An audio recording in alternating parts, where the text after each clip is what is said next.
What the hell happened? I made one video. I took the guts, or I had the guts. I grabbed myself by the balls and I made a video in English talking about my Tudor GMT and my Tag Heuer Aquaracer GMT. Made a video comparing the two with quite bad English, but a lot of you guys said it was good English, and I'm very, very grateful for that. And it got over 35,000 hits. I'm gonna try and link the video somewhere here. I don't know how to do that yet, but I'm gonna try. And you know, that felt really, really, really good. It felt like I did something that I was uncomfortable with, and I did it, and it got positive response, and now I just want to do more. And a lot of comments came in asking me for more videos about watches, and yeah, it felt really, really good. I'm almost crying, smiling here. It felt really good. And so the problem was, or the problem is, as a lot of you may have the same problem, I don't have an infinite amount of money. I'm a regular working Joe, and my wife is a regular working woman, but she's quite beautiful. And we have a house, we have 2 kids, a mortgage, payments for the car, you name it. So I'm not rich. I can't just go buy watches every week. So to make more videos about watches, I need to have watches to make videos about. And I tried, and so I thought I'm gonna wing it. I'm gonna just try reaching out to the Swedish watch community. We have 2 great Facebook groups. If you want to join them, it's called, the first one is called Stora Klockgruppen, and the other one is called Klockcentrumet. You can I'm gonna try and link those groups in the description to this video. So I reached out to the people and I got some hits. People were interested. People wanted me to review their watches, and 2 companies reached out.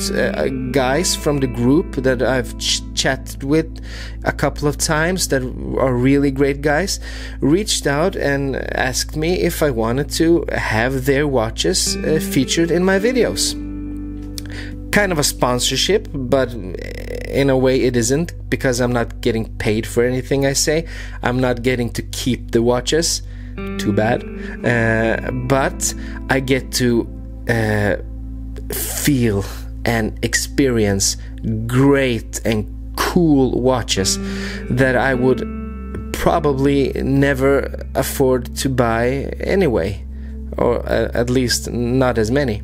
So the first company that reached out was Am2Pm Watches, and the first watch they sent me is a Breitling Montbrillant Legende. I'm not really sure about the pronunciation of Montbrillant. I feel like it's French in some way. When I was younger, I called it Montbrillant, stupid as I was, but I think it's Montbrillant Legende, and it's a really, really cool piece. Wonderful two-tone. I usually don't like two-tone, or when I was younger I didn't like two-tone, but you know how when you age, your preference and your taste ages with you. And I'm not saying that it's more mature to like two-tone watches, but I'm starting to like them a lot, and most of it is because of this watch. But the best thing with this Breitling is that you can buy it. I mean, that's great. If you like the video and if you think it's a beautiful watch, you can just buy it from Am2Pm Watches. I'm gonna link the description to their webpage in my video description. I'm gonna link the link to their store in my description to this video. And if you like it, you can just click on in and buy it wherever you live in the world. Oh yeah, I almost forgot, a wristwatch check. So today we're wearing the Tudor Black Bay Gmt. Funny story is, I compared the tag and the Tudor, and in the end I ended up selling the tag.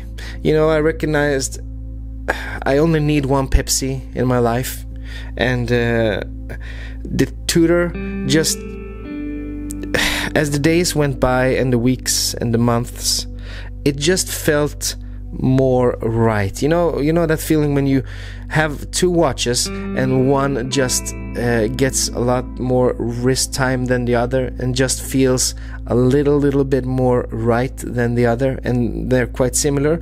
So I sold the tag. I had to sell it.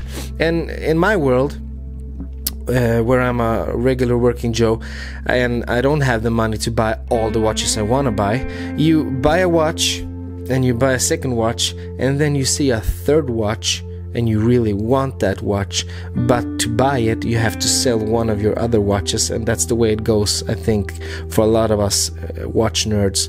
We buy and sell again to buy something new, and that's how it went with the tag. But anyway, let's not talk about those two watches today. We're here to talk about the Breitling Montbrillant Legende. So let's take it outside. It's a beautiful day, and I'm gonna show you the Breitling, and then if you want to, you can buy it. Cool. So let's get over there, or outside, up there. I'm in the basement, so let's go up and look at it. For now, thank you for all the support you showed to my previous video, and if you like this one, maybe give me a thumbs up or give me a thumbs down if you didn't like it. But if you give me a thumbs down, I'd like you to write maybe something about why you didn't like it, so maybe I can do better the next time. And maybe share the video so I could get maybe some more views, and maybe I could make this channel grow into something really cool. Anyway, let's go up and see you up there. Bye for now.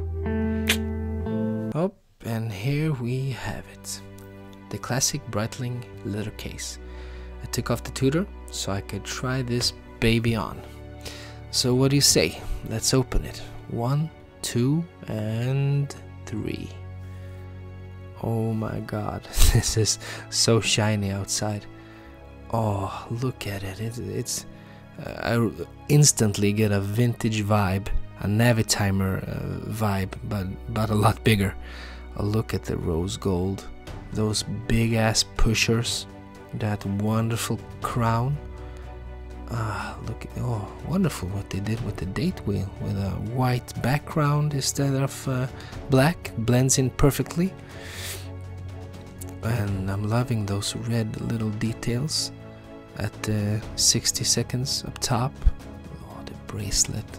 Look, I really have had a hard time liking two-tone watches, but this watch, just the first feeling and first thought is that I'm really into two-tone now. This watch changed my mind.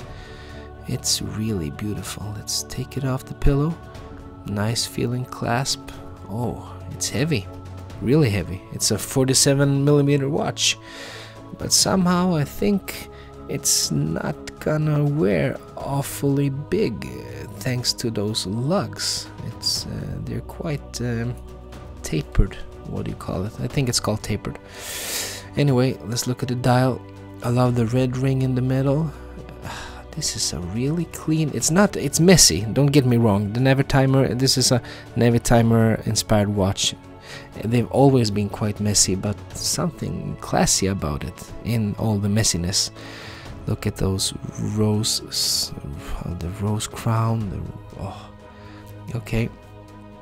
Let's get a feel of the bezel action. I know these Navitimer Montbrillant Legende. Oh, it's buttery smooth. It has no clicks. It's just a smooth transition.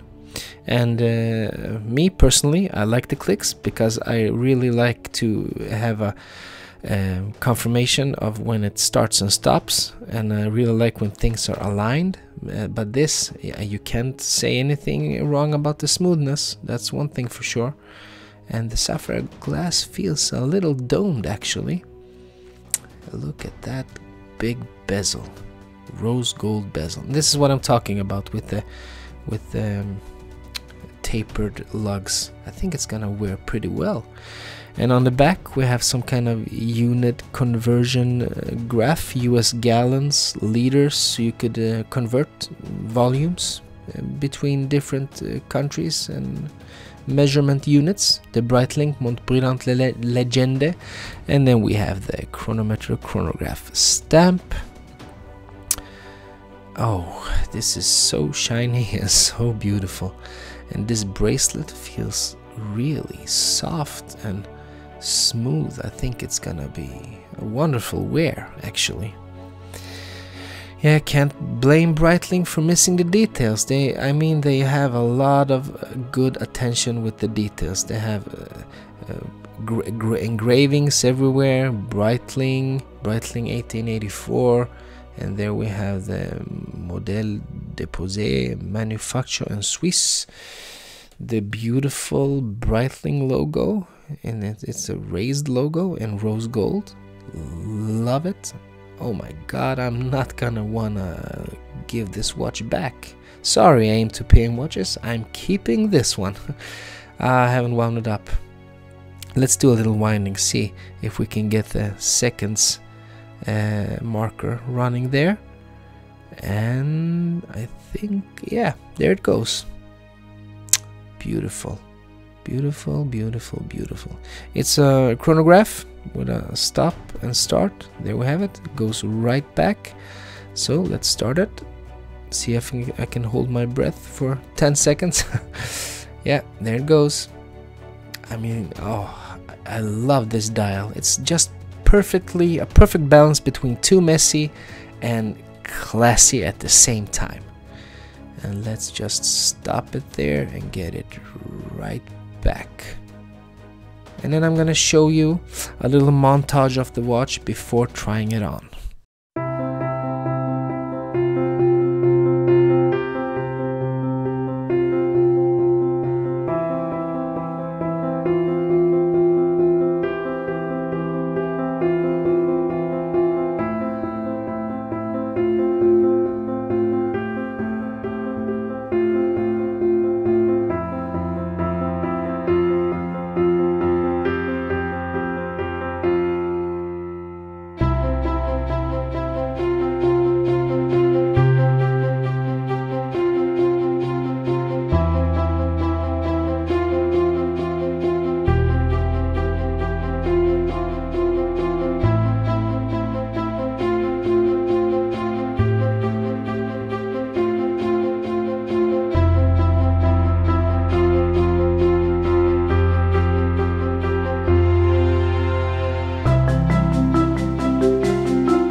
We're back. Now let's try it on.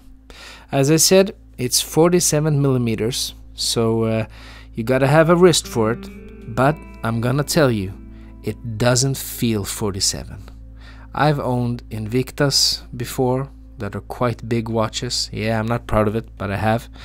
And this watch feels almost 42 millimeters. That's thanks to those tapered lugs. It really feels great on the wrist, and the bracelet is silky, silky smooth. Oh, it feels really good, I'm not gonna lie. It's heavy, really heavy, but still, it feels great.